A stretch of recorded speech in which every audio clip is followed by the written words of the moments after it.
आता एक सहज साधे समजेल असे उदाहरण देऊन सांगतो. एका सिस्टीममध्ये 4 मशीन काम करतात. प्रत्येक जॉब क्रमाने पहिल्या ते 4थ्या मशीनवर प्रोसेस केला जातो.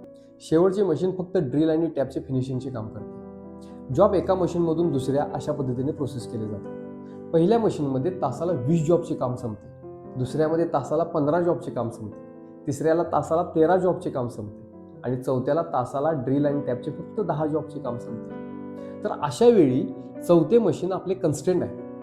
अगोदरची मशीन फुल कॅपॅसिटीने चालली तरी फायनल जॉब आपले तासाला 10च बनणार आहे. अशा वेळी शेवटचे मशीन काही कारणाने बंद राहिले तर पूर्ण कारखान्याचे प्रोडक्शन मार खाते.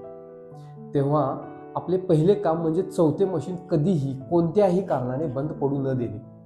जर पहिल्या मशीनवर तासाला 20 जॉब मारत राहिलो तर प्रत्येक तासाला 5 जॉब तिथेच पडून राहतील. ही गोष्ट इन्व्हेंटरी वाढवते, गोंधळ वाढवते, त्या मशीनजवळचा पसारा वाढवते.